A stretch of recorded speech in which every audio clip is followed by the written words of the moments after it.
So, hello guys! It's already 9 p.m. Pero nandito pa ako sa labas. Oh, look at this. Naalala niyo to guys, regalo ng asawa ko sa akin. Ayan na po yung itsura niya guys. Dumoble po yung laki. Yan. Like the area. So, ayan. Kaya, masaya tayo. So, ito yung, namin, ginawa naming talian nung winter time. Unang taon, namin siya. Nilagyan namin ng takip para, protection. Winter protection. So, ayan, nakita niya naman. Fuchsia pink po siya, guys. So, ito talaga siya, guys. Ako yung nagtanim. Kasi regalo sa akin to ng asawa ko. So, kung maalaala nyo, parang 2020. So, 2020, kung hindi ko siya makalimutan, Mother's Day yata, binigay sa akin to ng asawa ko. So, ito na siya ngayon. So, maliit. Sobrang liit pa to niya. Pero after 3 years, so, ayan. O, diba? Ganyan po kaganda, guys. So, dito sa Sweden, guys, talagang mahilig ako sa bulaklak. O, diba?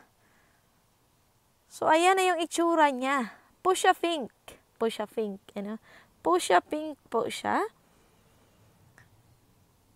So, yung asawa ko, guys, mahilig talaga siya magregalo ng bulaklak.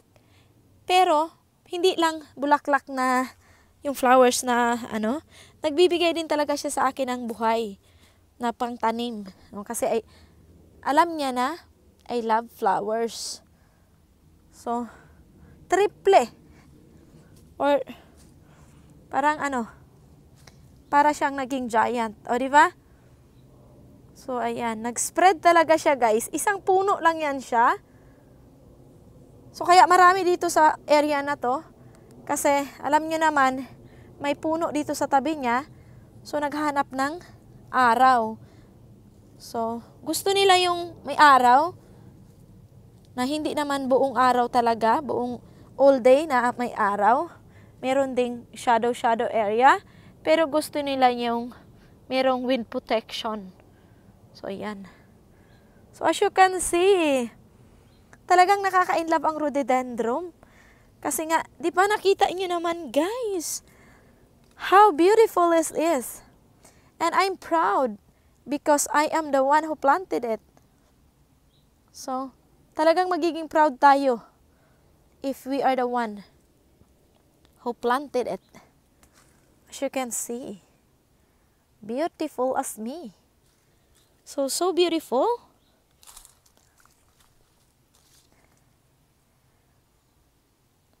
So, sino ba namang hindi mai-inlove dito, di ba? So, ayan. So, kaganda-ganda. So, 9 p.m. Wala akong pakialam sa lamok. Basta, I'm here enjoying my rhododendron. So, rhododendron. So, thank you so much for watching, guys. See you next year again, rhododendron. So, talagang updated kayo every year kasi talagang nagbo-bloom siya every year. So, thank you so much for watching and sana mga ka-gardeners na-enjoy niyo ang aking pag-share. So, ma-inspire kayong mag-garden. Hindi lang sa flower, pati na sa vegetables at sa lahat-lahat. So, thank you so much for watching. Bye-bye.